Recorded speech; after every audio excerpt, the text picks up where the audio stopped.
Letter carrier delivering mail, USA, 1908. That letter carrier spent up to an hour every single day just standing at doors, waiting for someone to answer. No mailbox, no mail slot. He had to hand every piece of mail directly to a person or carry it back to try again tomorrow. Until 1923, homeowners weren't required to install mailboxes or mail slots. Letter carriers would knock, ring, shout, or whistle, then wait and wait. If nobody answered, they'd haul that mail around until the next delivery attempt. The woman on those steps looks pleased to see him. She should be. Before 1863, Americans had to walk to the post office themselves and stand in endless lines to collect their mail. During the Civil War, families desperate for news from the front would wait for hours in the freezing cold, hoping for a letter. One Cleveland postal clerk named Briggs couldn't stand watching it anymore. He marked out the first home delivery routes himself. Within 40 years, nearly 16,000 carriers were walking American streets. But they were still waiting at doors, wasting hours every single day, until the government finally made mailboxes mandatory. Unboxing, the Statue of Liberty, 1885.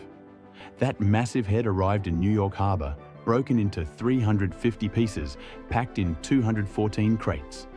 The French ship carrying it nearly capsized in a storm crossing the Atlantic. Lady Liberty almost ended up at the bottom of the ocean before Americans ever saw her. But here's the twist. When she finally arrived on June 17, 1885, America had nowhere to put her. The pedestal wasn't finished. Nobody wanted to pay for it. The New York Times called it a waste of money. No true patriot can countenance any such expenditures for bronze females. So the pieces sat in storage for nearly a year while newspaper publisher Joseph Pulitzer begged ordinary Americans to donate. Over 120,000 people gave money, most less than $1. Construction workers donated a day's wages. Children sent their pennies. By the time she was finally assembled in 1886, she stood taller than any structure in the United States. Her finger alone measured 8 feet long. And she was originally the color of a penny, bright copper. That famous green patina? That took decades of weathering to develop. A smoky shot of a Pittsburgh steel mill, circa 1940. Pittsburgh was so dark at noon that they had to turn on the streetlights. The smoke from steel mills didn't just dim the sun, it blotted it out completely. People carried lamps in the middle of the day to conduct business downtown. And Pittsburghers loved it. The smoke meant prosperity. When were the mills not smoking? During the Great Depression. So every choking cloud was proof someone had a job. They called it the City of Smoke, with pride. Some even believed the fumes were good for their lungs. Then came Donora, a mill town 20 miles south. In October 1948, warm air trapped the pollution in the valley like a lid. For 5 days, 14,000 people breathed nothing but industrial poison. 20 died. 6,000 got sick. Some collapsed in the streets. The hills around Pittsburgh were completely bare, stripped of vegetation by acid rain before anyone even invented the term. If you hung your laundry outside, you'd watch the sky. If you saw soot coming, you ran to grab those wet clothes off the line. Otherwise, you'd be washing them all over again. Lift attendants, Selfridge & Co. department store, Oxford Street, London, 1928. These young women didn't just push buttons, they sang out each floor in perfect harmony. Ladies' fashion, 3rd floor. Perfumes and cosmetics, ground floor. Gordon Selfridge hired them specifically because they were young, attractive women in uniform. It was part of the spectacle. After World War II, every single one of them was replaced. The store hired disabled ex-servicemen instead, men who'd come home from war with missing limbs or shattered bodies. The glamorous lift girls vanished overnight, but look at those elevators behind them. Bronze and cast iron, designed by Edgar William Brandt with zodiac figures and cranes. People visited the store just to ride in them. During the Blitz, German bombers destroyed these lifts on September 17, 1940. They remained out of service for years. By 1972, the entire experience was gone. The store ripped out every last elevator and installed escalators. One lift was saved. You can see it today at the Museum of London. The operators? Nobody knows what happened to any of them.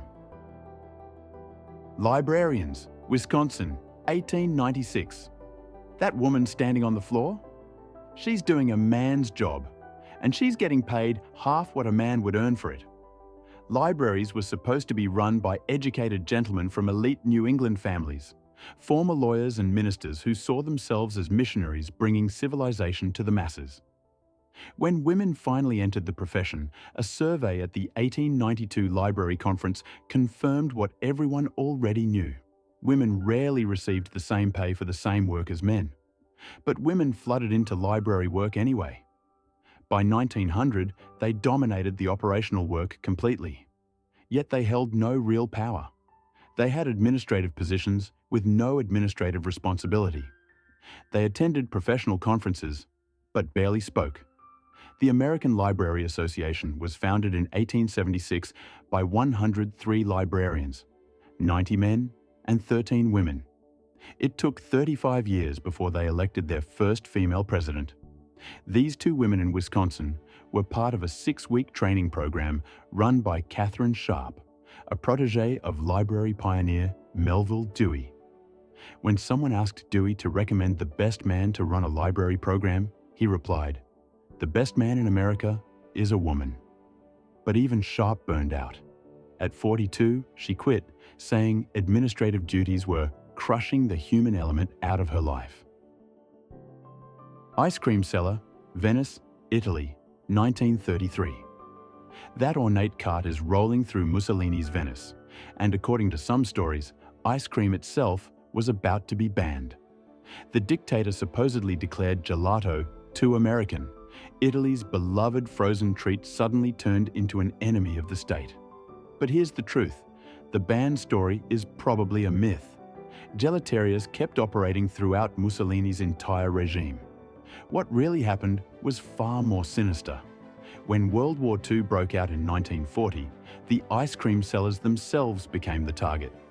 In Britain, Italian ice cream vendors were arrested as enemy aliens. Some were deported on ships that never made it. The Arandora Star was torpedoed, taking 446 Italian civilians to the bottom of the Atlantic. Meanwhile, this vendor in his elaborately decorated cart was likely from the Dolomite Mountains, part of generations of gelatieri who walked down from Zoldo Valley every spring to sell ice cream. They'd spend nights preparing ice and salt, days pushing their carts through scorching streets, competing against industrial manufacturers who wanted them gone. Within a decade, everything in this photo would be destroyed. The cart, the vendor's way of life, and quite possibly the vendor himself. Gilmore Serve Yourself, Los Angeles, 1948. Americans had no idea how to pump their own gas. Look at that woman on the left. An attendant in a white shirt is teaching her how the pump works. She's saving 5 cents per gallon for learning a skill that didn't exist in her world until this moment. This was one of the first self-service gas stations in America. Gilmore Oil called it a gaseteria and built it on county land to dodge Los Angeles city regulations that required full service. The city believed self-service was dangerous, that ordinary people couldn't be trusted around gasoline without causing explosions. The company started when Arthur Gilmore was drilling for water for his dairy cows in 1900 and struck oil instead.